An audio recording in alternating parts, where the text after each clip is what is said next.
feedback, so that's good. Greetings, everybody. All right.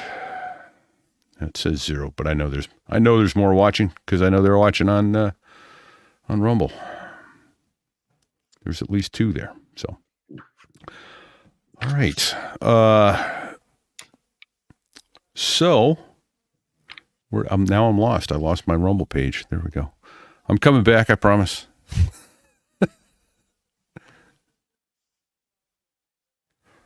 Waiting for the internet. We're waiting and we're waiting. Okay, well, I can't mess with it anymore. We're not doing that now. We're going to take this thing live. Are you ready, sir? I'm ready. Okay, perfect. And Bago, did you have other pictures you were going to upload in the background? Maybe some Mott's patches and ospreys. Yeah, right now. Okay, perfect. Thank you, sir. Yep. Alrighty. You guys on the other side. All right. Thank you. Thanks, Here we Bago. go. Take back some of the bad stuff I said about him. Right. You know, just today. See him laughing in the background. Right. Hey, I don't. He's not taking anything back. Well, I know. I There wouldn't you either, man. I'm a no good son of a bitch. Right. Okay. Uh-oh. Oh, what happened? We lost Baron. Uh-oh. Oh, there he is back. There he's back. He's back. All right. Perfect. All right. He didn't know he was gone. Here. Right. Okay. I'm back now. Okay. All right. Perfect. Let me just double check some mic settings. Oh, that's done. All right. You hear the I train? was getting, huh? Do you hear the train in the background whistling? I do not. Okay, good. It's being taken out real nicely.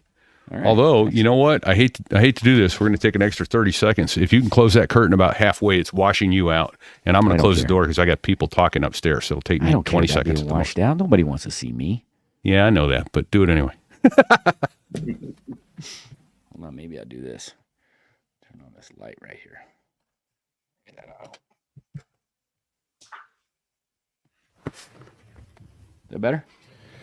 I was all alone when I came downstairs, and people have since come home and started talking, and That's so dumb. they were making background noise. All righty, we're going to skin this cat. Animal cruelty is about to begin. Don't go to Springfield, Wisconsin, Ohio. Right, No kidding. They'll eat your pet over there. Right on. They're eating dogs. All right. So when the music fades, it's to you for your So There I Was intro, sir. Here we go. Quiet, numbskulls, I'm broadcasting.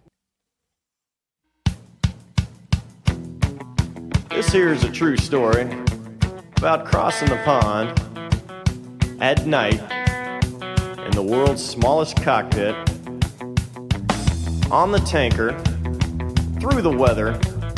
Oh, and to the tanker crew who did that, thanks a lot. We really appreciated that. I'm just kidding. No, I'm not.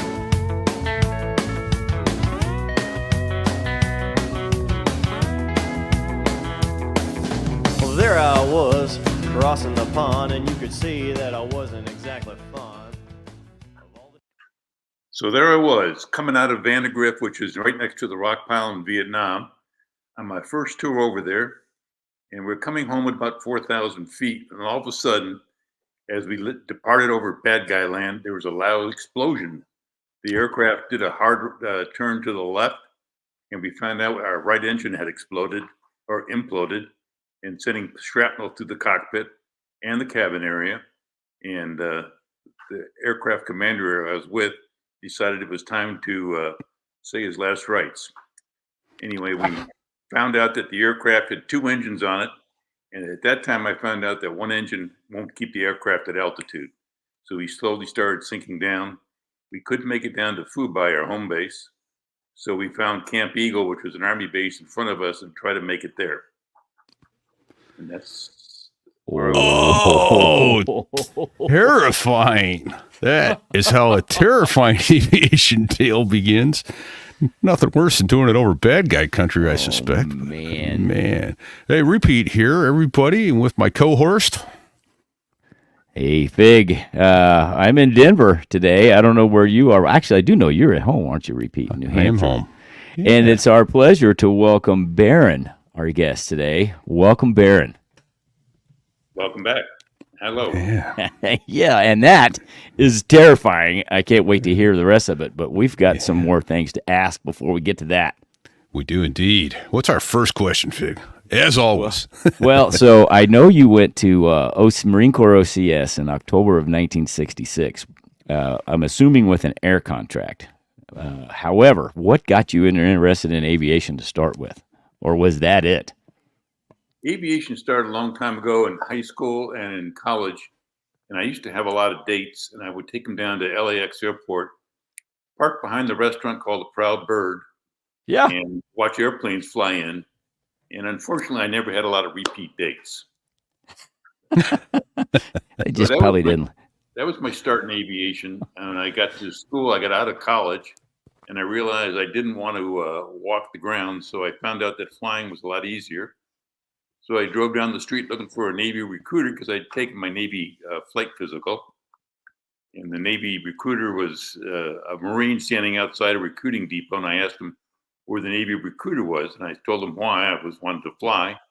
And he said, well, the Marines fly Navy airplanes. Come on inside. Oh, So boy. I did. And OCS was just around the corner in October. And I marched there and got on the yellow footprints. And that started my career. How about that? Welcome to Quantico. So just to make sure I heard you right, sir, you said the Marine Corps recruiter says, Marine Corps flies Navy airplanes. We could take care of that for you. That's Right. right. And I like this uniform. Yeah. All right. Well, there you go. And that helps with the dates for what it's worth, you know. Yeah. So that was like the summer of 1966-ish when you It was talked to the actually- recruiter? It was, I got out of college. I got home and my mom waved a little letter in front of me and says, congratulations. And I opened the letter up and it said, congratulations, welcome to the Army. You've been drafted. Oh, So shit. I had to, 1 July, I had to make the decision 1 June, I had to make the decision. And so I went down that day, which was like about 28, 29 May. And that's when I joined the Marine Corps and voided my contract with the Army and found out I could have an aviation contract and could fly much better than walking. That was a good call. Very good call. Walking looks like it sucks in Vietnam. Yeah. 28 years later, it's still walking. I'm still flying. Nice. Very nice. Okay, so OCS, and then so we talked about it. It was Camp Rupture, as I like to refer to it, Camp Rupture, and then down to Main Side. Still owes And you an then- apology, by the way. Yeah, it does indeed. And then from there, did you go to TBS or were you in the groups that went? Because they did it for a while and then they didn't. Did you go straight to flight school? I went straight to flight school. I got graduated on, I think it was December 13th. I flew home, which was a Friday. I flew home on Saturday. I got home and I found out that I had to get married. So, I had to get married. I got married on Sunday. Shotgun Probably a wedding, was separate it? story. Anyway, so got married on Sunday, and on Tuesday we took off for Pensacola. Nice. Wow. That's fast. That was fast. Right. That was fast. And so I So- got to Pensacola on about January 1st. Got an apartment, and then checked into flight school around the end of January. And they put me in a flight pool for about 3 or 4 months, and got to spend a lot of time doing volunteering for golfing, swimming, stupid study swimming, by the way. Yes. I was a qualified lifeguard, and they made me do the stupid study swim qual. And then Unbelievable. I also qualified and did a couple of stints with the astronaut training program because they call it the dummy boy. And they put you in the centrifuge and make you walk for a couple of hours after you went through the centrifuge. And I found out you can get violently sick. Oh, boy. Good bet. Oh, So man. we started flight school. We started ground school in March, and then we got to I'm trying to think of the name of the field. The Softly Field. It was. Softly? Okay. Softly, yeah. Started at Softly, flew there, and then found out I wanted to go fixed wing. And at the time, I had quite a pretty good grade record going in. And unfortunately, by the time we got there, they had used up all the Marine Corps requirements for fixed wing aircraft. And after asking the CEO if I could still go for a fixed wing, and a couple other guys did, they took 2 and borrowed Navy contracts or Navy spots, put 2 Marines in there, and I was number 3. So I had to go to Softly Field and start my T-28 training. Okay. Is that the first? Did you fly that first T-28 back then? I flew T-34s first, which was the Bravo model, and then we did that till we got safe for solo, and then we went to Whiting Field and flew T-28s. And at that point, did you already know that you got drafted for helos, or were you still? No, I didn't know. They said that when you get to Whiting Field, you can make a choice again. Okay. So I was a stupid idiot. I believed them and found out I didn't really have a choice. Yeah, they're probably doing a big helo draft because that's who they needed the most of, right? No, I know. It was 10 months and you're out, and then overseas, and if you got home, we'll talk to you then. Wow. Right. So you had a choice. You could go helos or rotary wing then, I guess. Well, yeah. Yeah.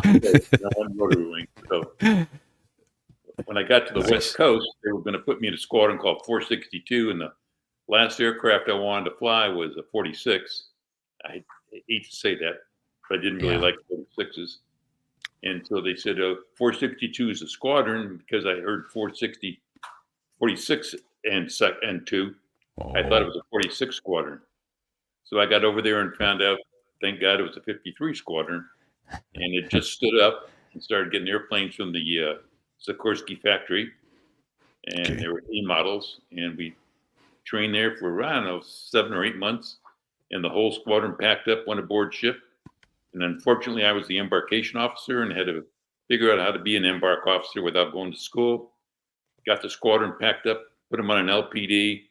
And with some of the pilots on the LPD, and we all flew over as I think it was Air America, and we all flew over and joined up in Da Nang and went up to Fubai and started my 14 months overseas. That was a pretty quick turnaround. It was. That was a pretty quick turnaround from the time you got your wings to the time you stepped off the airplane in Vietnam. That was like, what, 14 months? 18 months? 7 months. Holy shit. Welcome to the Marine Corps, right? Wow. Right. Oh, man, no kidding. Was H-34s, were they not putting guys in H-34s anymore in 67? They still were, but some of they were transitioning to 53s and 46s. Okay. I know some of the plowbacks or some of the guys returning from Vietnam were 34 pilots, and they're training us in 53s. And when I finished up my training at Ellison Field, my last aircraft I flew was an H-34. Got about 30, 40 hours in that. Okay. Transitioned out, got my wings, and went to good old Tustin. Nice. Right. Okay. Did you ever run across Sugar, Bill Spicer, at that time frame? I think so. I can't remember. Okay. The name's familiar. Yeah. We've had him on a couple shows. He wrote 5 books, Sea Stories of a U.S. Marine, everything from his enlistment to retiring as the VMA 231 Squadron CO. So, okay. Yeah, interesting books. All right. So you wind up out on the West Coast. Then I'm sorry, I lost track a little bit. You hit the West Coast, and you were in Vietnam within 7 months of wings. We got there, and I got to the West Coast in February, and latter part of August we were in Vietnam. Wow. The whole squadron. Because that's when you want to go to Vietnam, August. Oh yeah, loved it. Lovely time. And if you're really hotter lucky, than the surface of the sun. But you go to China Beach, and if you really were lucky, I never was that lucky. Okay. Oh, man. The story that you led off with, your "So There I Was" story, that was during your first tour, right? That very first. That was probably about 3 or 4 months into my first tour. Okay. Coming back, it was a morning. We had the morning sortie. Our sorties were 6 o'clock to about noon, or 6 hours a day. Then we did troop removals, casualty assistance, and then resupply. And we completed our morning shift, so to speak, and we were flying back to Fubai when the engine imploded. And I remember looking back in the back and asking if everyone was okay back there, and all it was the hydraulic fluid had flashed through there in a giant flash of fire, and I thought we were going to die. And I looked over to my aircraft commander, and he thought so too, so he wasn't flying anymore. And I remember flying the aircraft and looking down, I noticed the hydraulic systems are starting to fluctuate. In the first stage, we have 3 stages: a utility, a first stage, and a second stage. The first and second stage control all your aircraft controls or aircraft movement. And the first stage was starting to get extremely low, so I remember turning it off. And we flew into, I found Camp Eagle out there, which was the Army base. And I made a call and told them we have an emergency and we're coming in hot. And I don't know if we're going to make it there, or if we could not make it there, we could go over Camp Eagle and crash in the ocean, so to speak. So we made it to Camp Eagle and made a landing there, luckily. Was it a controlled kind of crash landing, or was it actually it was in control. We lost our first stage completely by now. And when I got to the ground, our second stage was starting to deplete. And so by the time we get down and shut the aircraft down, the hydraulics were failing and they were beating against your legs. But we were already on the ground, so that was a pretty good day. It's and Baron, for our listeners that aren't aviation experts, the CH-53 is the Marine Corps heavy lift helicopter. Can you just kind of give a blanket statement of that, what that mission is for that helicopter? The primarily it was a logistic resupply troop hauler. It could haul about 36 troops, or in a bad day, you could hold about 100 Vietnamese troops in there. We did that a couple of times. And unfortunately, on the day we had 100, a couple of them got airsick and started puking. So with the sympathetic pukers out there, the back of the aircraft smelled really good. I'm sure it did. And so we could do resupply and lift about 6,000 to 8,000 pounds of weight with an Alpha model. It went to 10,000 pounds with the Super A's or the then to be Delta models, and then actually got up to about 14,000 pounds without asking for permission. You could get it up there. And you had a for weapon system only for defense, really, right? Had door guns. You had 2 door guns. We started out with 50 cals, and the CEO at the time decided the 50 cals weighed too much, so we went down to M60s, and they never worked. I remember one time we saw a tiger on the side of the hill walking by the remnants of an old 8-4, and I climbed out of the cockpit and wanted to shoot the tiger and bring it home and have a token. I remember that gun sprayed all over the hillside, but the tiger just looked at me like, "You stupid fool," and he walked away. You hit everything except the tiger with the M60. Well, we hit the mountain pretty good. Nice. Oh, that's great. Oh, shit. Oh, that's awesome. Oh, man. So, so how long were you in Vietnam, and when did you get back stateside? How long was that tour? Was that a full year? We were there about 14 months the first time. Okay. And we got there. I got home October the following year. And it was not too bad, actually. We lived in Quonset huts. I cycled because I was junior lieutenant. I cycled between Quonset huts and Southeast Asia hooches, which were canvas tents and a tin roof. And then when I got senior enough, they moved me back into the Quonset hut. And it was comfortable. I became an aircraft commander by then, and we needed 500 hours in total time, and then we could become aircraft commanders. Okay. And how many hours a month were you flying on average? It sounds like you had 6 hours a day, 4 or 5 days a week was the norm. the first tour overseas in the first year, I came home with about 1,400 hours total in model. Oh, And we flew quite a bit. And then when I retired, I had over 6,000 hours in model and a couple other several hundred hours in A4s, OV10s, C-130, and a couple other helicopters. okay. Well, how'd you wind up in A4s and OV10s and all that? How'd When that I work? was in Mach 2 Pack, Mach 2 Land, Mach 2 Okay. Pack, our CO, Ray Hanley, he encouraged us to fly as many aircraft as we could because we were trying to put together Project 19, which eventually became WTI.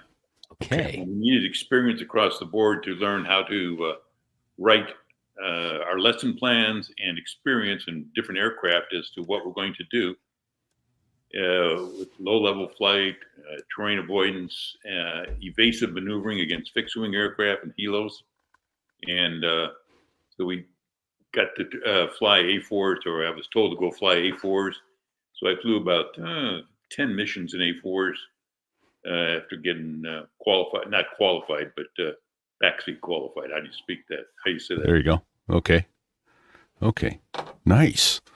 Well, so I guess I'm interested in the impetus of how Mott's came to be then, because we've talked about it before on the show, and it's been kind of compared to the Top Gun for the Marine Corps. It's really a school of how we go to war with our air ground task force. So what was the impetus that said, okay, we need to do this Mott's thing? On my second, I had just gone back from my second tour overseas, and I got stationed up at El Toro, and I was the operations officer as a captain in a squadron called 362, and there was not a lot of majors around at the time, so there's a CO, and I think one major and a whole bunch of captains. Being a senior captain at the time, I was the OPSO. One day after about a year as OPSO, I got called into the CO's office, and he said, I'm going to send you over to El Toro if you want to do it, but I can't keep you as OPSO because there's too many majors around and they want your job. So I Of course. nodded and said, okay, what's the job you're going to send me to? And he said, Mach 2 Pack. And I couldn't figure out what Mach 2 Pack was. And anyway, he said, it's over there and there's something called Project 19 you have to be ready for. So I got over to Mach 2 Pack, and we stood up a bunch of lieutenants and captains and a couple majors, all stood around trying to figure out what to do. And this guy, our CO, Ray Hanley, said, I want you to figure out what we need to teach everybody about what we're going to do in the future when we have future combat. And so I remember listening around, looking at, okay, we had to learn how to fly low, navigate, fly at night, and then fly against fixed-wing aircraft. If the occasion ever arose itself, how would you fly against fixed-wing aircraft, which was evasive maneuvering.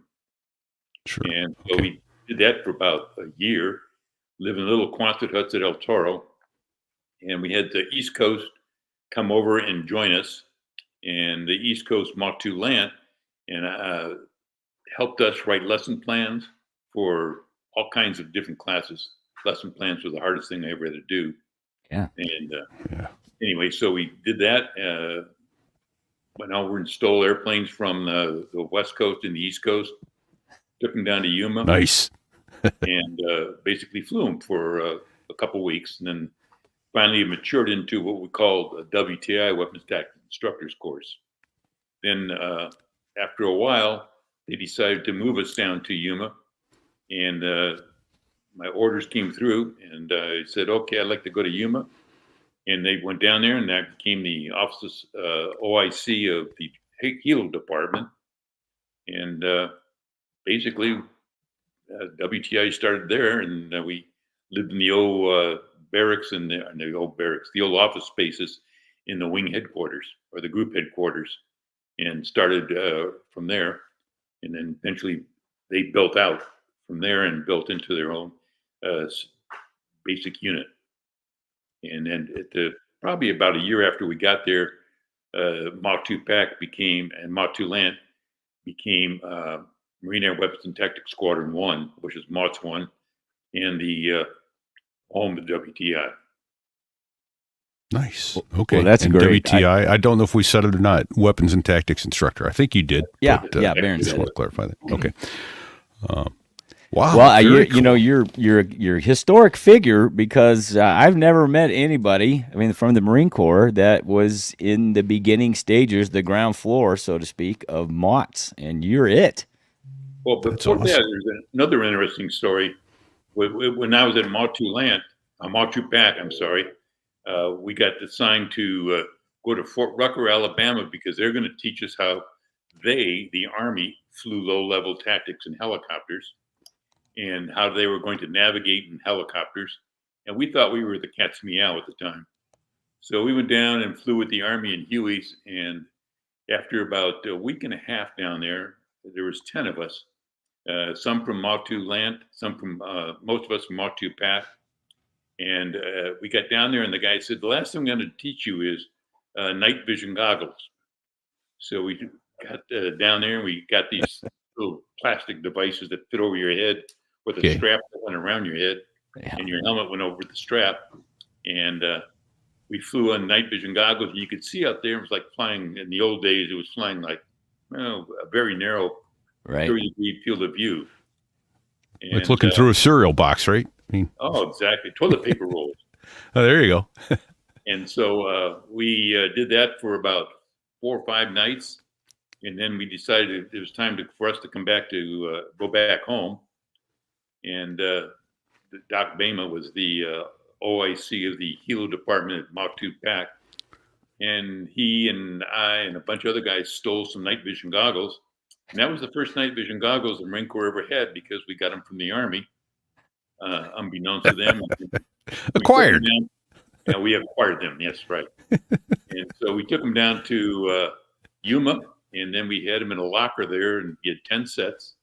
And once we started flying at night with them, the F4 guys came by, the AB8 guys came by and tried it. And next thing you know, everyone was trying to steal our goggles. Yeah. Right. And so we got our goggles, and we got a few more, and then we still had the straps on, and they had to put our helmet on over the straps. And then Desert Storm started, or Eagle Pull started up, and Okay. the lead instructor for the Eagle Pull Regiment for the Iranian rescue mission. Okay. Well, let me do this. We're going to take a quick break and talk about FTIratings.com and those folks who help us bring these stories to you. Break. Okay, I'm going to throw that in the audio and cut this part out. So let me ask, before we go into Eagle Pull, can you just quickly define what Matu Pack and Matu Lant is? I realize it's Pacific and Atlantic. I'm not sure what the TU is, Marine Air Weapons. Oh, Marine Air Weapons Training Unit. Training Unit. Matu, okay. It used to be for A4s, A6s, and they were dropping special valued ordnance, primarily nuclear weapons. Okay. And they would figure out how to drop them, and the envelopes they would use to drop them in. There were little cuts out there that were cement down by the golf course at El Toro. And we would live in those things for about several months until we built some printing buildings out there behind us. And that's where the WTI was held. Nice. I'm glad you defined Matu Pack because I was thinking it was 2nd Marine Aircraft Wing on the Pacific side, and I'm thinking, what? Like the kind of detachment? Yeah. There's Training unit. Yeah, training unit. Got it. Yeah. Thank you. Pack Thanks for and asking. Atlantic. So very cool. All right. So then you got tapped to be the lead for Eagle Pull. Can you describe what Eagle Pull was, please? Eagle Pull was the attempt to rescue the hostages that were being held as of the first part of November 1979. The Iranian students jumped the fence and took over the U.S. Embassy in Tehran. And they took about 63 Americans as hostages. Some of them escaped and got home on their own. And there was 53 of them, I think, left. And our job was to figure out how to get them home. Okay. So, How long was started that planning process? That must have been weeks, was months. horrendous. When it first started, are we live now? Yes. Okay. When it first started out, I was just a instructor at Mott's, and Okay. couldn't figure out why nobody asked Mott's what to do about this special admission. So we sat there through the first 2 weeks of November, including the Marine Corps Ball, and no one called us. Then we heard through the grapevine that some guys on the East Coast were practicing going into various places and scaring the hell out of people on the East Coast with helicopters at night. And then a guy named Charles Pittman, who was at the time a colonel, Okay. was going to come out to Mott's and be a speaker, WTI and Mott's 1. He's going to be a speaker at the first one of our classes out there. You know, I was sitting at home one night in Yuma, and I get this phone call, and it's Chuck Pittman. And he says, "Why don't you come on down to Yuma and meet me in the BOQ?" So I went down to the BOQ, and it was a Sunday night. And he said something along the line as where your name came up, and we want to use you as an instructor to teach these guys how to fly with night vision goggles. And I said, "Great. Am I flying or what?" He said, No, you're riding the jump seat. You're an instructor. Oh, And I boy. went, "Great." Oh, So boy. I sat around, and a couple days later, a 141 came into Yuma Proving Grounds, and all these guys piled out, and these couple of helicopters were showing up through the days before and after, some Navy and some Marine Corps 53s. And I met the guys, and it was a Navy Marine Corps team because there were Navy aircraft. Half the pilots were Navy guys, and the left seat guys were all Marines Okay. because they had night vision goggles experience, supposedly. And I Yes. found out Okay. that very few of them had ever seen a night vision goggle before, but they were flying with them. The Navy Oh. guys, I unfortunately took the night vision goggles and used them as periscopes and would bring them up to their eyes, look around, and drop them down to their chest, and they never put them on their helmet. And I remember flying with these guys at night and trying to be in the jump seat, explaining to them you got to wear the damn things, and they wouldn't do it. So after about a couple of weeks of flying out there on the jump seat, I remember telling General Pittman and General Vaught, or Colonel Pittman and General Vaught at the time, these pilots ain't going to hack it. And I remember going out to a tent in the middle of the desert with the special ops guy and General Vaught, and we sat down there, and I had a list of names of pilots that I had written down that I thought would be better than doing that. And plus, I would bring the other two pilots from Mott's 1, a guy named B.J. McGuire and Rance Steinmeier, bring them over as they were 53 instructors at the time, and bring them over to Yuma Proving Grounds, which we located all our assets at, and we would start flying out of there. And so we did that, and we brought in a couple of new pilots, and some of the Navy guys departed, unfortunately, and went to the Kitty Hawk out of Diego Garcia, and they were no longer part of the mission. So we kept some Navy guys.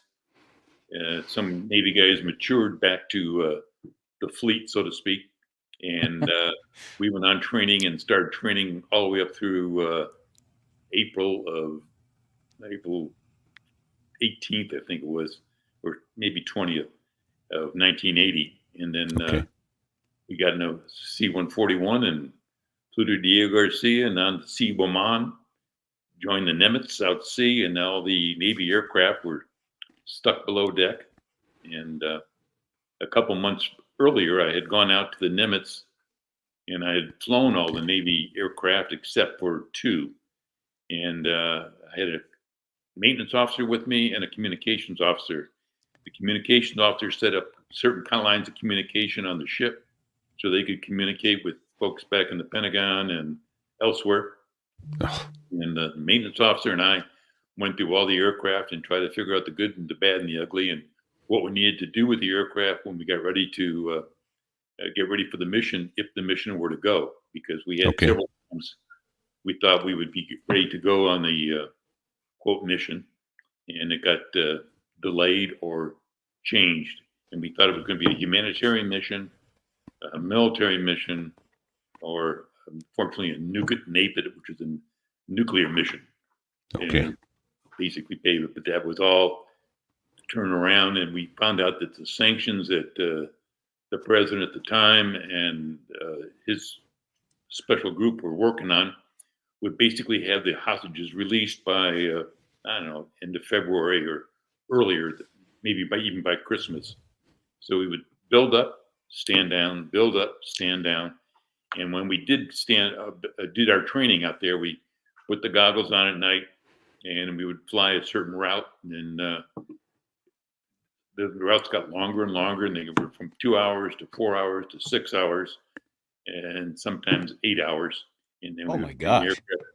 And we'd bring the aircraft back and tie them down at Yuma Proving Grounds, and we'd live in the BOQ out there, and we'd just go to sleep for a day or two until they gave us a phone call and said, "Okay, tonight's mission is back on, and thought you need to do some more training." So off we went.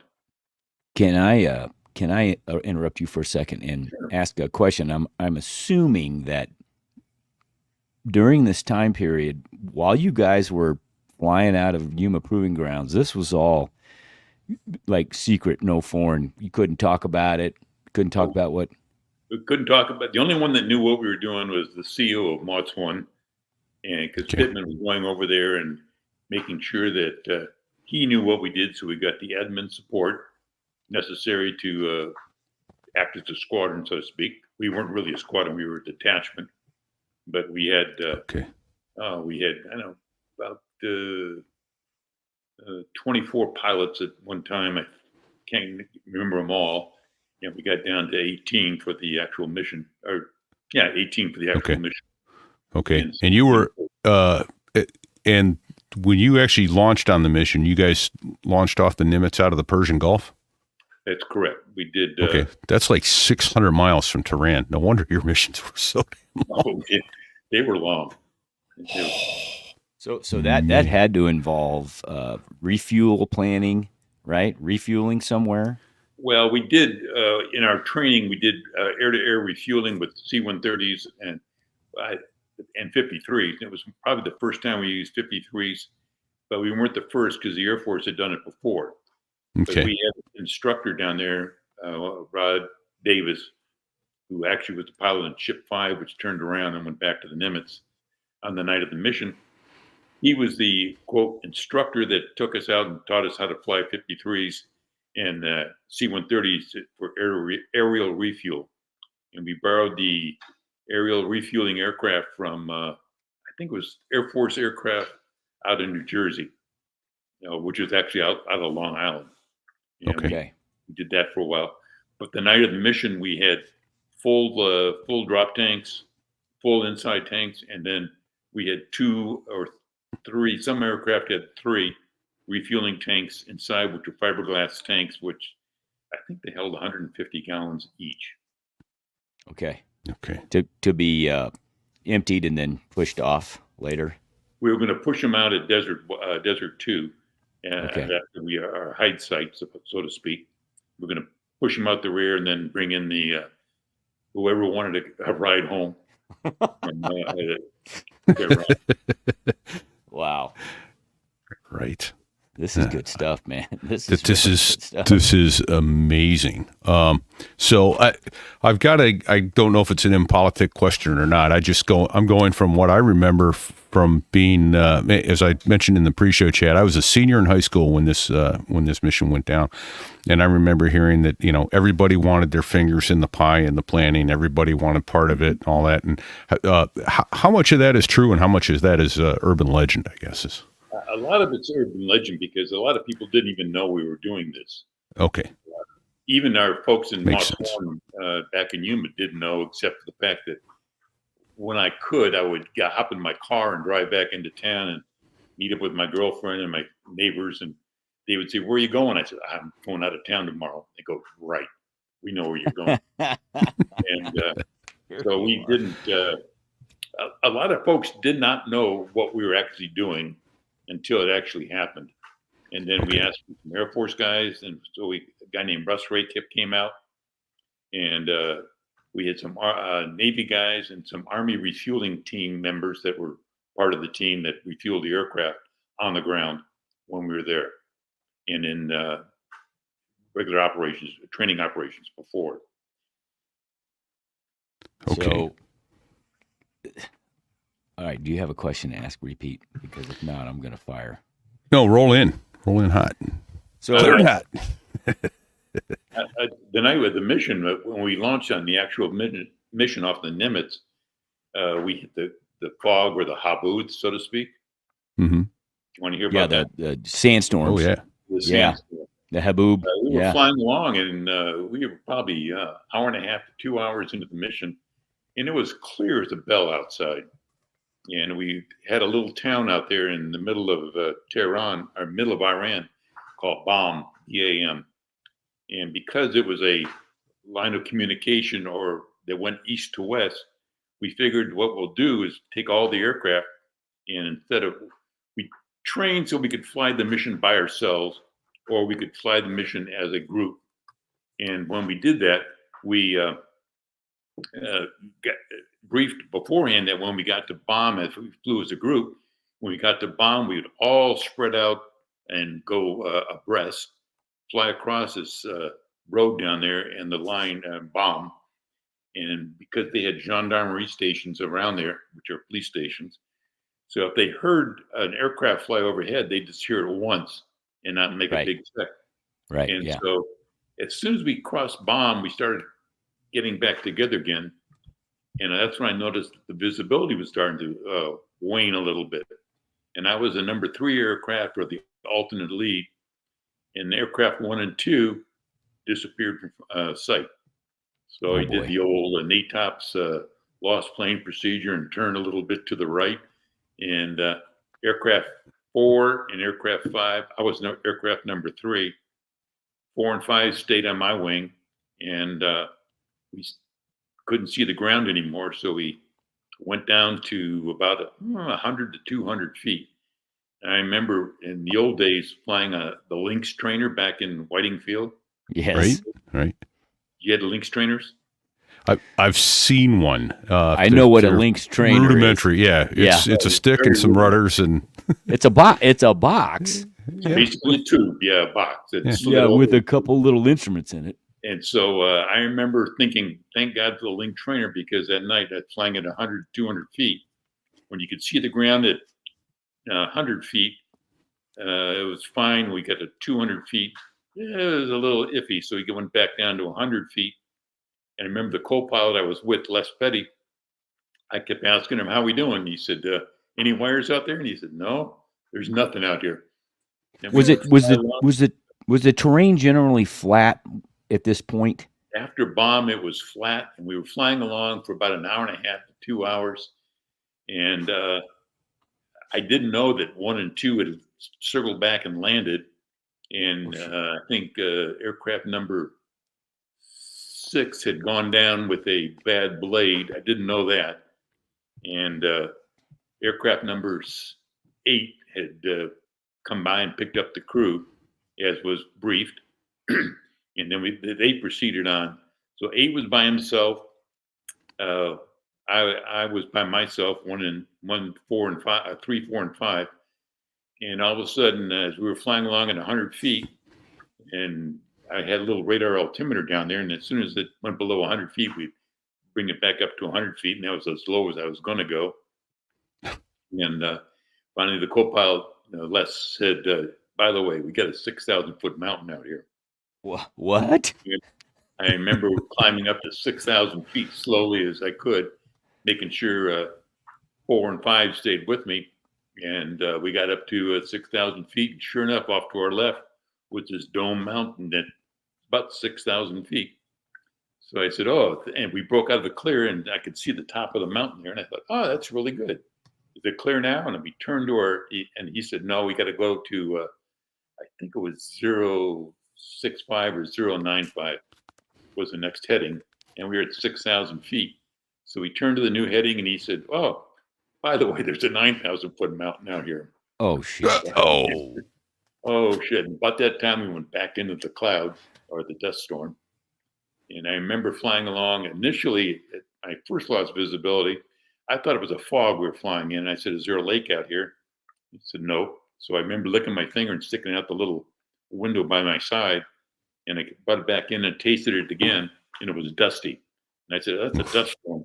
Yeah. I'd never seen one like that before. No one ever told us about it.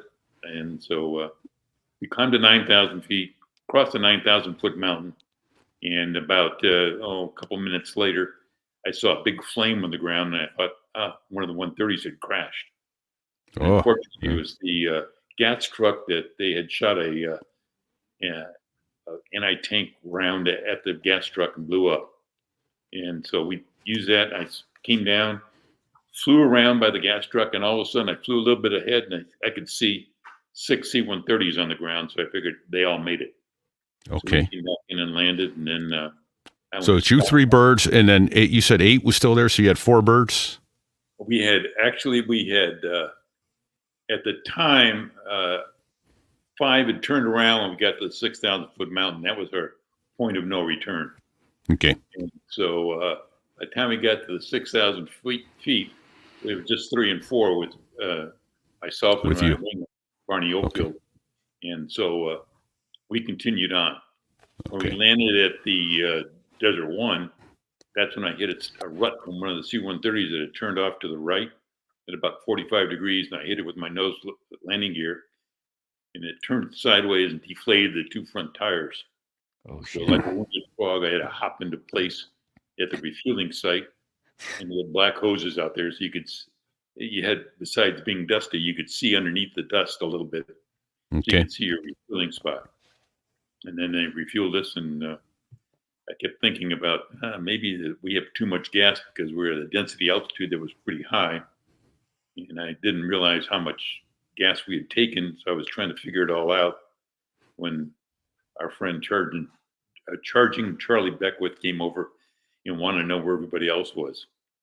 And at that time, there were just 2 aircraft there, and I said, "Well, the other aircraft will be here shortly, or otherwise they'll be in the side of a mountain." So he didn't know anything about the dust storm because they flew over it. Okay. Okay. Yeah. That Okay. makes sense. Wow. So pretty soon, aircraft 1, 2, and 6, I believe, 7 came in and landed, and then Okay. aircraft number 8 came in, but number 2 had a hydraulic problem, and the pump had failed. And when we looked at it, it was glowing red hot, so it had failed. Okay.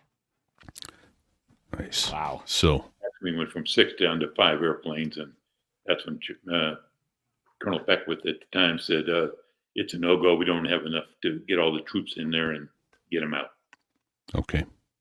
So you were about to abort the mission when things turned south.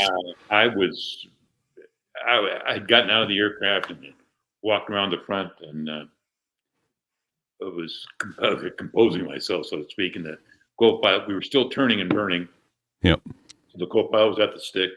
Then I got back in, and he got out, and he relieved himself, so to speak. And yeah, we were sitting down there, kind of fat, dumb, and happy. And that's when we said that it's an abort, and we're going to get enough fuel to get back to the Nimitz. Okay. And I was trying to compute how much fuel we had to get before we got back to the Nimitz.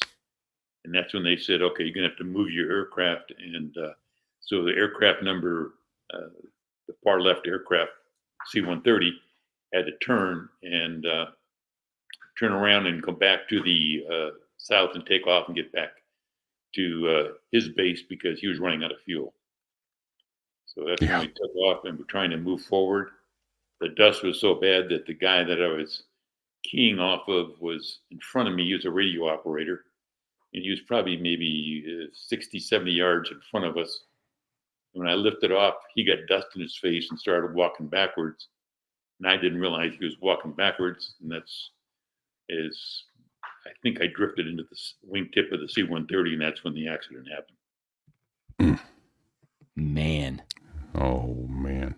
And that's brutal. Now that you were pretty badly injured when that happened, right?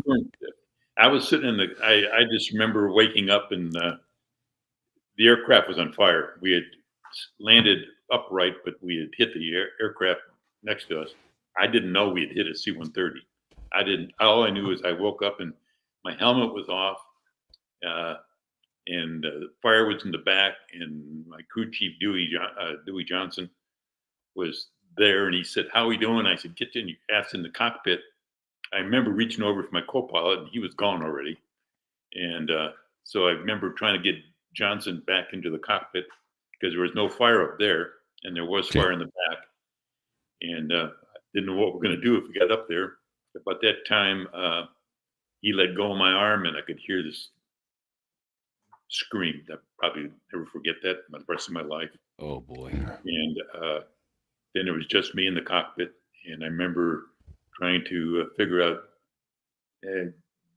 I was dating a lady whose father was an Air Force guy, and I figured, being an ornery old critter, the last thing he wanted to see is my corpse with my arms across my chest, laying in laying in the pilot seat.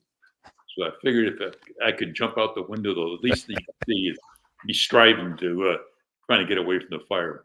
So I jumped out the window and got burned there, and laid on the ground, and then I walked away from the fire, and the C-130 that was next to the first C-130, he had stopped, and they're getting ready to take off, and then he had loaded all the crews and a lot of the special ops guys in the back, and the crew chief came out, picked me up, and helped me get in the aircraft, and then we took off and went back to Mansouriya. Wow, that sounds chaotic and terrifying all at the same time. It was. It does indeed. And of course, it was darker than the inside of a cat, right? With all the dust and dark and no moon. For me, there was a moon out there, but there was a lot of dust. The ground was like baby powder. As soon as you touched it, it just turned to float in the air around you. Yeah, I'm familiar with that. Pretty subtle, like it did in the deserts out west. Right. Oh. Wow. Oh, heart-wrenching. Absolutely heart-wrenching. And where did the C-130 land back in Dago? Actually, he landed in Egypt in a former Russian base. Okay. Half the base was run by British communications folks, and the Air Force decided to come in there and use the runway and the hangars to pre-stage the C-130s out of there, so that we went back to Mansouriya, and in Egypt, and they had set up some evacuation tents and some shelters there. And I remember the Brits came over with a couple cases of beer, ice cold. I remember drinking. I was awake enough to drink the beer, and I drank. There you too. go. So the next thing you know, they had some C9s fly in and pick us up and took us up to Germany. Okay. How long were you in the hospital afterwards? I was probably there about a month and a half. Yeah, Okay. we flew we went to Ramstein, and then the next morning, they took us out of there rapidly and put us on a 141, flew us to Dover, Delaware. Then we flew down to Brooks Burn Center in the San Antonio. And Yeah. so at the Burn Center, I was there with my co-pilot, Les Petty. He had, when he got out of the aircraft, the left sponson had broken, and he kind of sat down in a pool of fuel. Oh. And he ran away, and then he turned around and watched the airplane start to burn. And he stood there, and all of a sudden the fire came by and burned him between his legs and his back, and he got burned up pretty bad. Ooh. So he was okay after a while, but he was in the hospital a lot longer than I was. So I was there till, I don't know, May sometime, maybe end of May. And then we got to go back to Yuma. Went back to Yuma, and another WTI class was starting. So we were there for the WTI class, I don't know, 5 and 6 or 6 and 7. And then went to Command Staff College. So you did all that, and then got back to Yuma, and it's a Wednesday. Get your ass back in Get your ass We back. went back to Yuma, and I was kind of like on a no-fly list. So I had to go back to the Brooks Burn Center and get an upjit. So I Okay. got the up from the doctor. And anyway, so yeah, went back there, came back to Yuma and flew some more. Went to, with the Air Force, I got stationed to go to, they had a little operation that was trying to replicate what we were trying to do with the Air Force and their C-130 Air 53s called Honey Badger. So we flew out. I flew out there to work with the Honey Badger crew and give lessons learned. And anyway, it was another harrowing experience out there. So we went out to Yuma Proving Grounds and spent another 3 or 4 weeks out there, or I did, and then I came back to Yuma and was flying again. Nice. All right. Well, in the interest of our new format, folks, we're going to break it off here for the week and say thank you so much for your service, sir, including a nice comment from Judge Evie Court. Thank you for all your service and blessings. And I could not agree more. Your service to this country is deeply appreciated, and your service to marine aviation. I'm assuming a lot of Marines are alive today because of the things you passed on to fellow aviators. So thank you. All right, we will insert the break here for the show on the audio portion, and we will continue on with the show for next week's show. So, all right, let me find the where the notes were here. So I think we want to get into, you were back at Yuma, and then you wound up going to command and staff, and then off to the V-22 program. And, I actually went back to West Coast and became the CO at 361. Oh, there we go. All right. So let's pick it up there with that then. So, all right, let me go. Break. Welcome back, everybody. We're talking with Baron, retired Marine Colonel and aviator extraordinaire. You just heard last week his experience in the Iranian desert with Operation Eagle Pole and how he was there for the initiation of what is known today as MOTS 1 for the weapons and tactics instructor and the kind of the elite school for Marine aviators. And we're going to pick up from where we left off in his career last week and talk about how he got back to Yuma and went on to become the commanding officer for HMH 361. So, Baron, if you would tell us, how is it you wound up? You went back. You were at MOTS 1. You got back to flying and wound up screening for command and getting command. Congratulations, by the way. That's an awesome achievement, being a squadron commander. Well, first of all, in the old days, there was no screening for command. Well, true. Okay. You got a command. So when I was at Command and Staff College, I was down there, and one of my old COs from the 462 days in my second deployment, he was going through a aviation officer supply and logistics course down in Albany, Georgia, and all aviators at the Command and Staff got to go to the same school.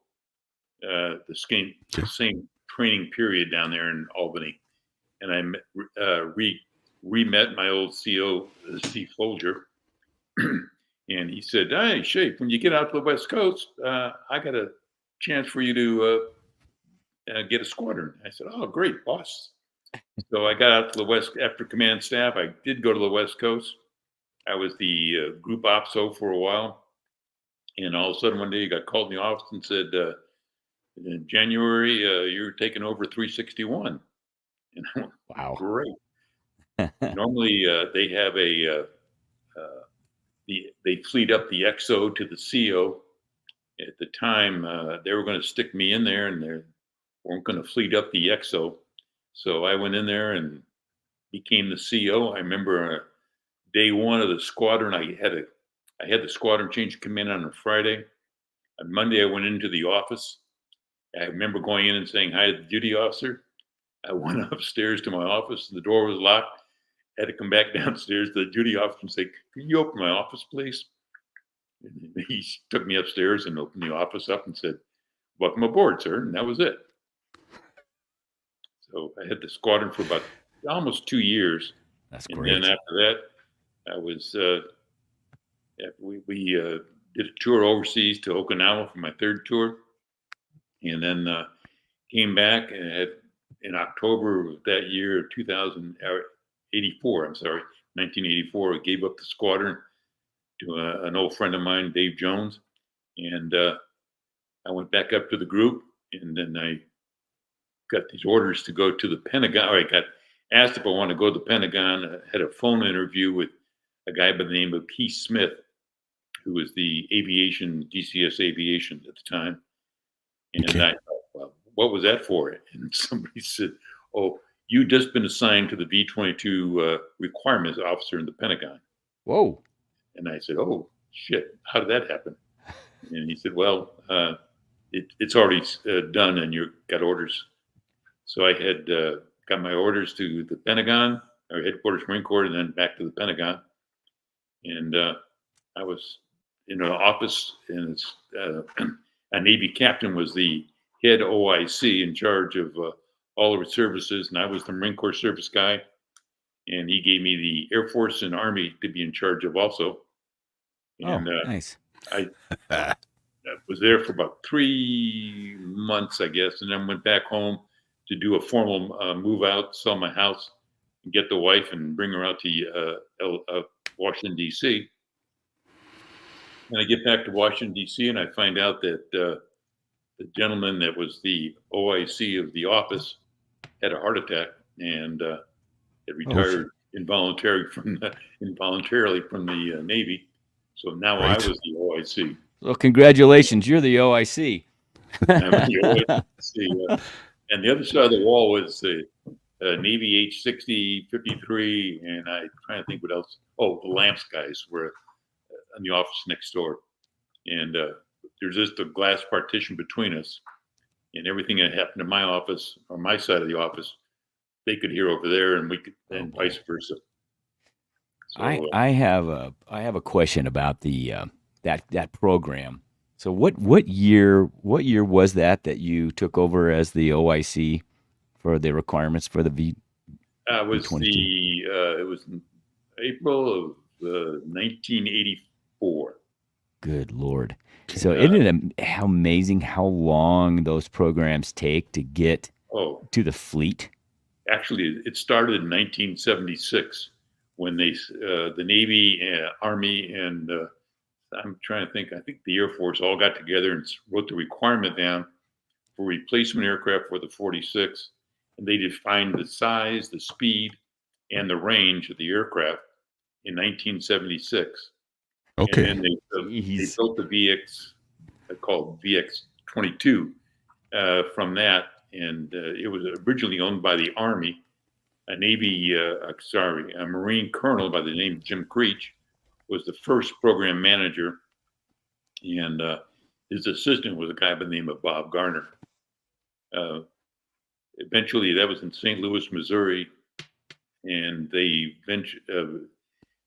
Marine Corps then took over charge of the program when the Army decided to back out, moved it to NavAir, and Jim Creech came back and ran it for about 7 or 9 months, and then Colonel Harry Blott came in and took over from there, and got the aircraft started to be built. And I was sitting down there in the Pentagon and did my 3 years as the requirements guy, and thought I was getting ready to go to the West Coast, and they sent me over to Command Control Computers. C4I Squared is what it was called. Oh my And I was gosh. the officer under a guy named Rick Phillips, who was in charge of that particular department. And anyway, I was in there for about 6 or 8 months, and then all of a sudden I get called down with my monitor and General Pittman, who is now DCS Air, and I got called down to the commandant's office one day. And as I walked in the commandant's That's never good. Go to the commandant's office. I thought I was screwed. And so I get called down to the office, and the monitor was with me. And we all walked into General Gray's office, and Jim Jones, a previous the commandant eventually. And he was the XO at the assistant mill aide outside the office. We walked in General Gray's office and he said, "Hey, are you Jim Schaefer?" And he shook my hand and said, "I got good news for you." And about that time, around the corner came General Blott, and I said, "What's the good news?" He said, "You're going to be General Blott's replacement." And I said, "Oh no, I can't do that. I haven't been selected for command. I am not I'm already selected to go back out to the West Coast. I got swim school set up, I got NATOP set up, and I got my flight qualification set up on the West Coast." And he says, "Well, don't worry. This is for the betterment of the Marine Corps." And I said, "I haven't been command selected." He said, "Oh, we'll take care of that." Oh So boy. General Gray and I hopped in a car and went down to Secretary of the Navy's office, and Larry Garrett was his name. And he walked in to Garrett's office and said, "Sir, I'd like to introduce you to my selected replacement for the V-22 office." And he said, "Here he is. This is Jim Schaefer." And then Garrett leans across his desk, shakes my hand, says, "It was a tough competition, Jim. I'm glad you made it." That's how I became the peak B-22 program manager in 1989. But was that an 07 position though? Yeah, I was selected for 07 and before I left the Pentagon, and when I was up in C4I squared, I pinned on. Well, that's outstanding. Yeah. Not really. So, oh yeah, it comes with some of that. So you well- were ready to go though. You were ready to go back to the West Coast, get your flight status updated, That's right. and yeah, needs of the Marine Corps, huh? Ugh. Anyway, I did that for 4 years, and then didn't make general, so I decided that the boys club didn't want me, and I didn't need to be there, so I decided to retire. I had retired Okay. before 50, so I did. Nice. Well, So there you go. you retired as a colonel, 06. I was at 06, yes. Okay, I misunderstood. I thought that position that Blott was in was already an 07 position. Oh no, he got promoted in that position. Okay. was- Okay. Okay. I got you. Okay. Well, that's pretty outstanding. So that's how Well, you I- finished your career right there. That was it. Then I went to a variety of jobs working for an Israeli company, Elbit. First of all, I got a job at Photronics, and then which was building optical bore sight equipment for aircraft. And then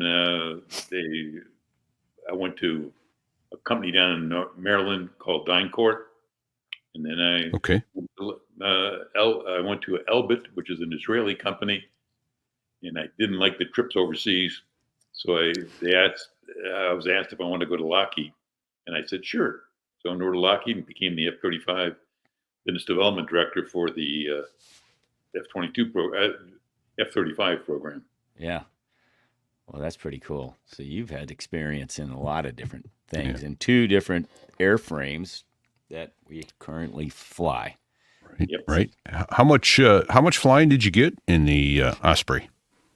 Let's see. I got a quick flight in the XV-15, was the predecessor to the Osprey. Okay. And then I got 2 sorties in the V-22, and then a whole bunch of them in the simulator. Okay. The simulator was stationed out of Reston, Virginia, and I remember going out there getting checked out in the simulator. And one of my jobs was as the program manager. Any general officer who wanted to fly in the V-22 had to have 5 hours in the simulator before he got in the aircraft. So Okay. my job was basically take the general officers out to the simulator and let them fly in that aircraft. They built another simulator down at Pax River, and it was called the Man Flight Simulator, and they had a B-22 cockpit in there. And I would go in there and fly various visitors in there and get them checked out in the aircraft. Okay. And that was my time there. And there's the death trap. I mean the V-22. Yeah. That's right there. Some nice shots from Badass BDS Aviation Photography. Yeah, those are good pictures. Those Yeah, are Brad the, Silcott shots. Yeah. V-22 had a higher performance rating than its replacement aircraft as far as accidents, mishaps, and whatever. than the 46. The 46 had a whole bunch of problems at the very beginning because they had hover aft modes and stuff like that in Vietnam. Okay. They would switch on hover aft and the back end would fall off. Yeah, it would just twist apart, right? Yeah. I mean, Station 159, I believe it was. oh boy, that's not good for anybody. No. No. So It made evacuating the aircraft pretty easy. yeah, Yeah, the back of the tube was open. Yeah. run right out. Oh man. So so what's your opinion of the 22? Actually, I think it's a pretty good aircraft. It's doing everything you ever wanted to do today. It's flying all over the world. It flies from Okinawa down to Australia, Hawaii to Okinawa, Wow. Okay. West Coast to Africa. It's pretty good. It's a good air-to-air refueling aircraft. It flies at 250 knots. If you put the Air Force version in there, which has more fuel than the Marine Corps version, it'll fly at probably 1,000 plus miles. Our Marine Corps version flies around 700 nautical miles in the air good. in the swing mode. So it's pretty good air. It's got pretty good legs on it. Okay. That's good. Yeah. In the lift requirement wise, it was It does the same as a 53 would do. A 53 was the A model in Vietnam that I flew initially was about 8,000 pounds. But if you took it off on a mountaintop, you could probably get 10,000 pounds underneath the aircraft if the blades didn't fall or flop up on you. But anyway, you get it up to 10,000 pounds. Oof. And the V-22 will actually lift up to about 12,000 pounds, I think, external lift. Which No is kidding. pretty good load. But it's Okay. designed for fixed wing flying, so it primarily takes passengers and internal loads over the external loads. See, Okay. it replaced the Navy C2.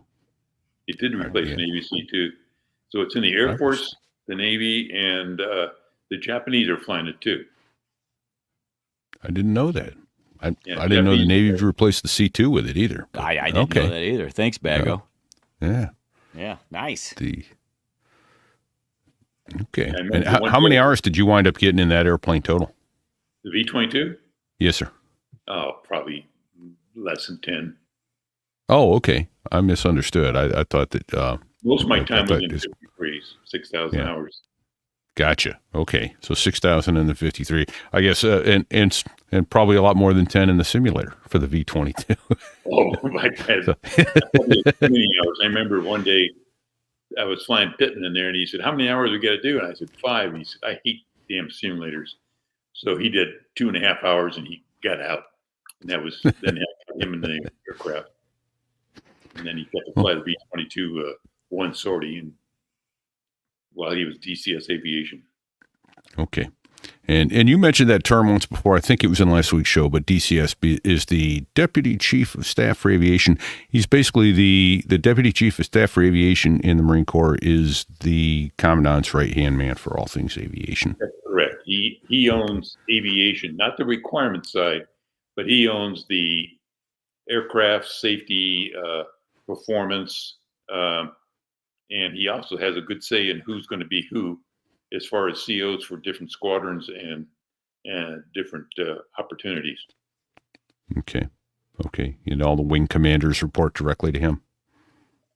Yes and Is no. that how it works? Actually, Okay. the wing commanders report to FMF PAC, Fleet Marine Force Pacific, or Fleet Marine Force Atlantic. Okay. Those are two of the chief commanders, and the wing commanders report to them. And then DCS Aviation has what you say is a very strong influence as to everything else. Gotcha. Okay. So they're kind of, I get it. They report to FMF, the Fleet Marine Force Commander, Yes. and then but DCS Airs gets a say, gets to talk to the FMF commander about He gets a lot who of goes yays- there and what they do. And okay, a lot of nice. yays and nays in there. All right. And when I was in MOTS, the DCS Aviation would come out there all the time, as well as FMF PAC and FMF Land, and they would fly with us various different training exercises, sit in some of our classes, but was a real good friend of our CEO. And so the CEO would make sure he got an EVM hop, which was helicopter versus fixed wing. And 9 times out of 10, it was a 53 against an A4 or an OV10 or somebody like that. Okay. And I got to fly it. Nice. Very cool. All right. Well, so I guess now, obviously, your most harrowing moment is going to be back in the Iranian desert. But 6,000 hours of flying 53s. Do you have any other moments that come to mind that go, this one it was as close to the edge as I ever want to be? Well, in Vietnam, the first time I went overseas to Vietnam, we were supposed to be, because we were new aircraft, supposedly new aircraft, we weren't supposed to take ground fire. Unfortunately, nobody told the Vietnamese that. And Of course they didn't. so we would fly into LZs and we would take our hits every now and then. And I remember one day being a relatively young, we were all brand new out there in Vietnam because it was the new squadron, basically new aircraft. And I was the co-pilot one day, and I remember I was flying, and when you got hit with a round, it sounded like a baseball bat hitting inside of the aircraft.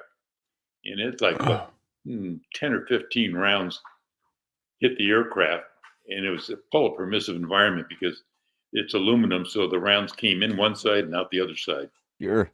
Well, we got hit that day, and I remember thinking, beautiful, just fucking beautiful. I don't know how to explain all the bullet holes in the aircraft. And the crew chief thought that was kind of cute. And so he took that aside and went back home and made a patch with Snoopy in the doghouse with bullet holes in the back end of the doghouse. And the giant patch was about 3 or 4 inches in diameter.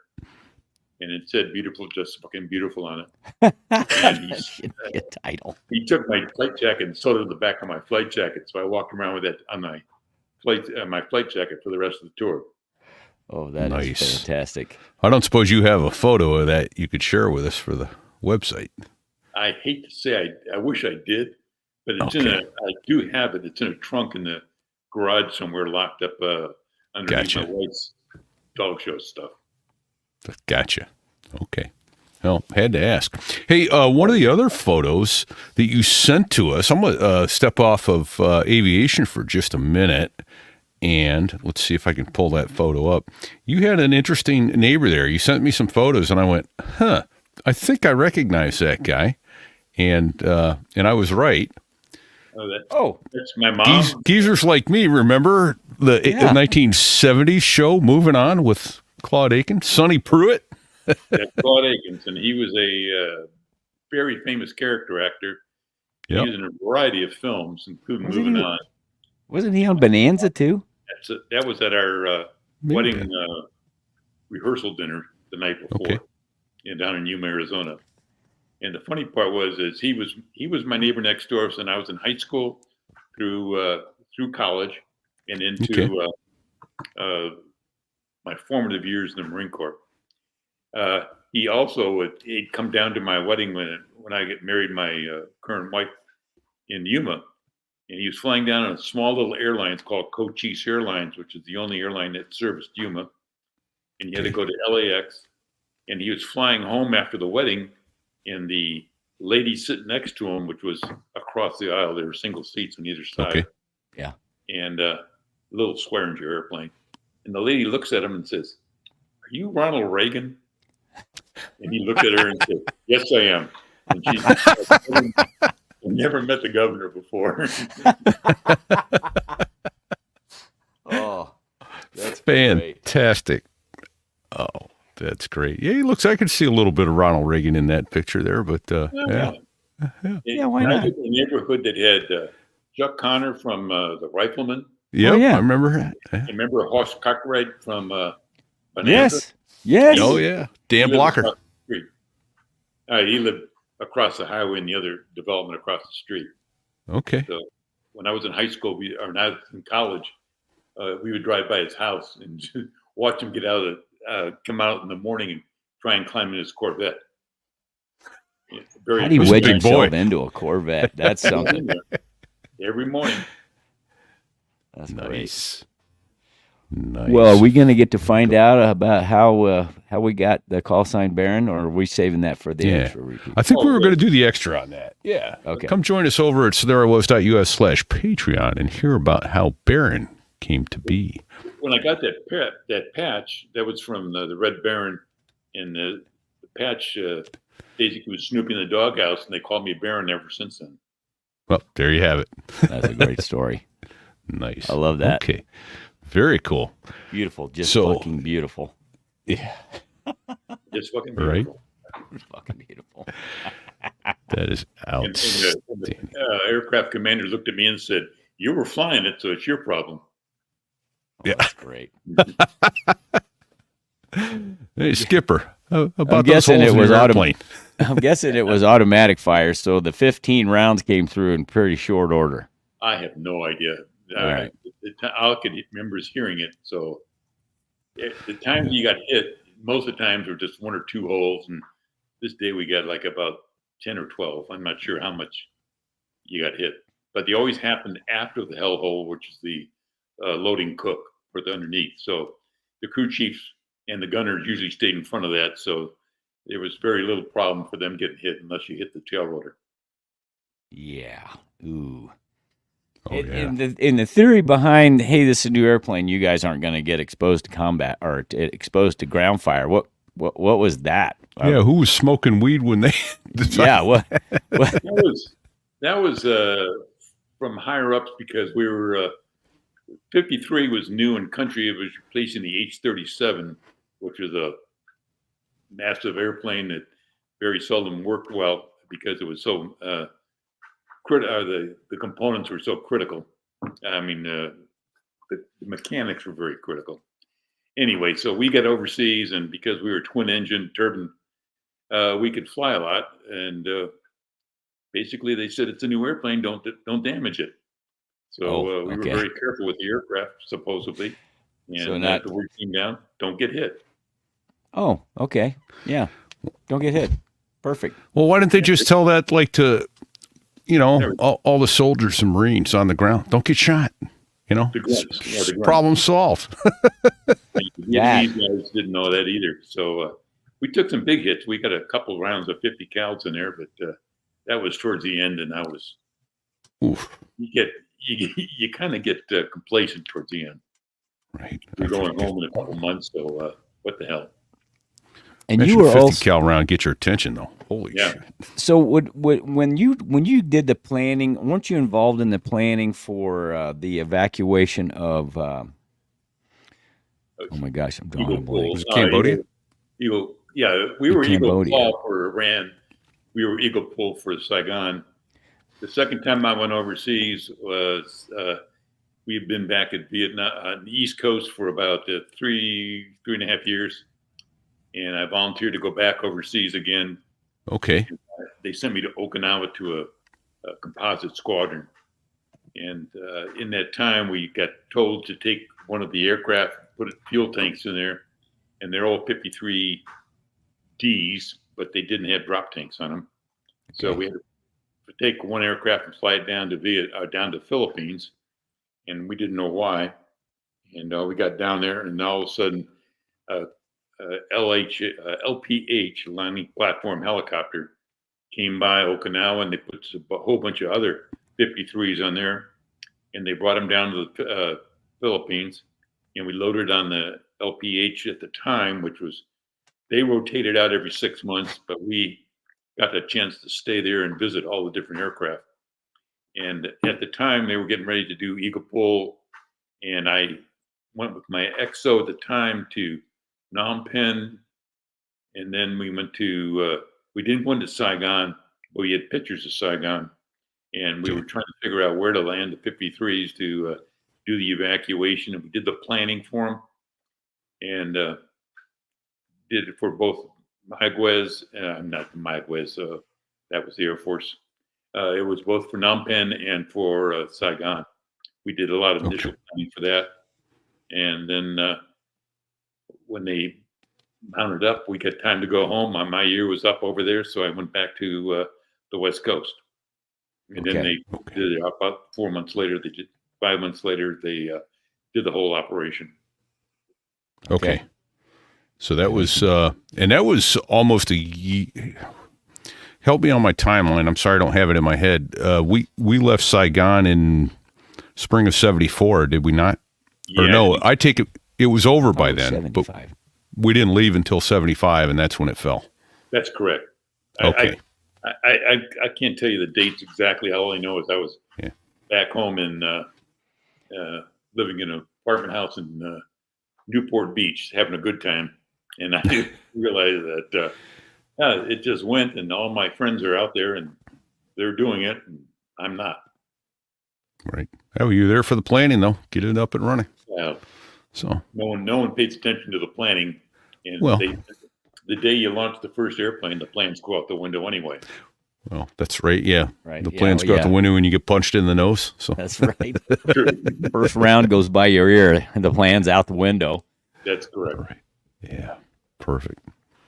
Awesome. Well, and then so I guess you retired. Let me ask what you did after that. You talked a little bit about a couple of different things. Did you do any flying post-retirement?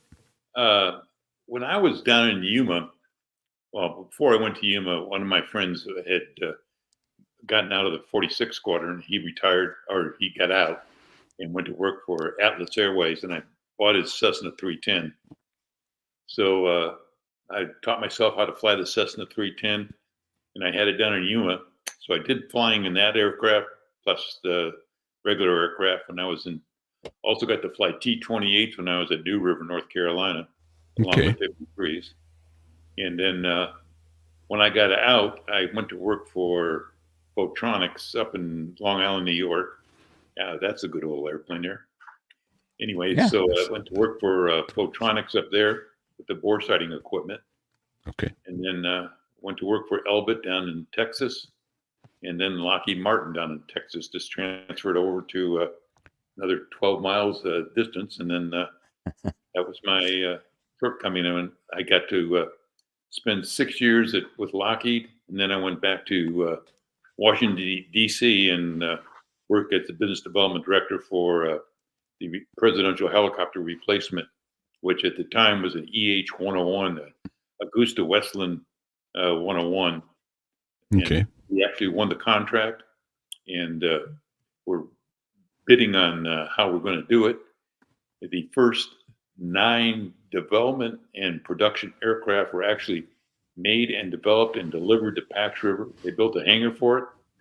And once the aircraft were there, they decided, we're going to cancel the program. So they canceled Oh, the program with the first lot of BH-101s. There you go.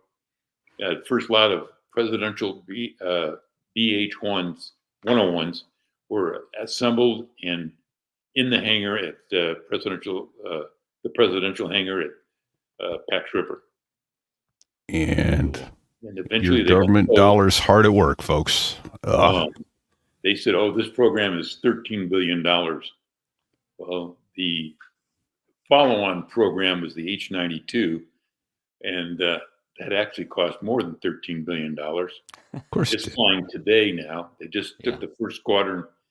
The first aircraft was the H-92 aircraft, flew the president into Chicago, I believe it was, for the was it Wisconsin? He went to Chicago or to Wisconsin for the Democratic Convention. Sure. Okay. Interesting. All right. Wow. Very there cool. You go. Getting a front row seat to some of that. Very cool. Oh, it was All right. too many front row seats. Yeah, exactly. So, all right. Well, I think we probably ought to land this airplane. And again, I'll say thank you for your service to our country, sir. Oh, Babego's got a picture of the H-92 up there. That's a pretty airplane. It is. is. It is Helicopters pretty. Go. Yeah. It's very CH-53-esque. Yeah. Well, it is, but it's a lot narrower and a lot smaller. Okay. Okay. All right. And it has 4 blades, and the 53 E and the 53K had 7 blades. The 53 A's and D's had only 6 blades, Okay. Okay. whatever that means.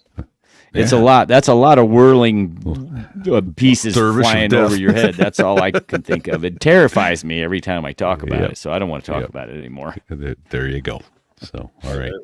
Initially, when we were on the East Coast, one of my jobs one day was when the 46s went down to take the Harrier would-be pilots Yeah. up and teach them how to fly in a helicopter. And so I probably had 8 or 10 of the original Harrier pilots in my aircraft, and I would punch off all the automatic stabilization equipment and make them fly with hands off. And I bet that went. as soon as they let go of the aircraft, I would take it, punch it back on again, and I could just fly it around, dancing around the little place, and say, "This is how you fly the aircraft. Why can't you do it?" What's wrong with you people? Nice. Beautifully done. Well, I had the same experience, not in a CH-46, but in one of those little Bell bubble-looking helicopters, and it convinced me I could never fly a helicopter ever. Right. They're fun. Man. Exactly. They're just as fun as flying fixed-wing aircraft, but the fixed-wing aircraft didn't do all the stuff that the helicopters could do.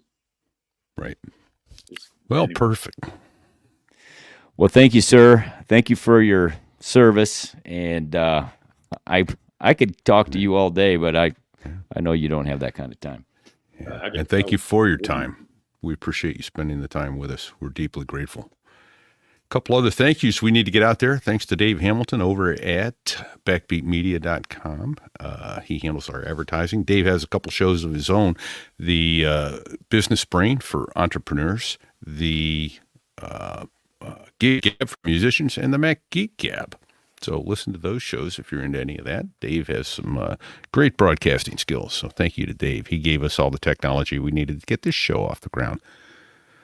Fig, if you wanted to give us a rating, a 5-star rating, because you don't want to give us a 4 or less, how would you do there it? I was, .us/rate. Go make it so. Yeah, and if you can't give us 5 stars, tell us why, what we could do to make it 5 stars, because, There you go. well, we're trainable. That's right. We've proven Really? Yeah. You got a helicopter guy in there, so you have to do it. Yes. Exactly. So if you want to get some cool merch, run over to starwars.us/merch. Get yourself a bikini, a clock, a shot glass, a coffee mug, a towel, hoodie, you name it. Yeah. And then BDS Aviation Photography says, awesome show. And we say awesome photography. Thank you, Badass, for loaning us the use of your photos. We're deeply grateful for that. So thanks to Sticks and Bago, who do all this extra work in the background to make our show sound better, look better. If you're watching on the live stream, watching the sausage get made, as it were, all the raw stuff that we never edit, it's all the works in there on the back or on the Rumble, the YouTube, the Facebook pages, and all that. So there's facebook.com/therewwas.us. Yeah. Thank you, Bago. Yeah, indeed. Thank you. And a couple other folks we need to thank, Fig. Well, that's the music of the 2 Air Force F-16 pilots that make the Air Force sound good. The Dos Gringos. Love them. Thank you, gents. Love 'em. Thank you indeed. So, until next week, everybody, stay safe and don't sit on the collective. Don't sit on the collective.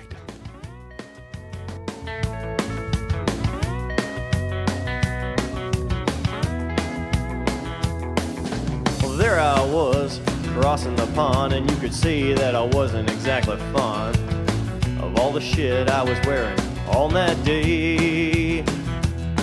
Now an F-16 is cramped enough, but it's even worse with all that stuff supposed to save your life. But we knew there was no way. 'Cause when you're going down the North Atlantic, man, it's over. What'd he say? He said it's over. Oh, okay. Hey, in honor of him going over there to Fort Rucker and acquiring some night vision goggles and doing some training with the Army, folks, let's just play this. Where the hell have you been, soldier? Training, sir! Training, sir! What kind of training, son? Army training, sir! Army training, sir! And we are out. Army training, sir. Awesome. All right, everybody, we're going to end the stream here and say thank you very much to all those watching live. Take care until next week. Many blessings. See ya.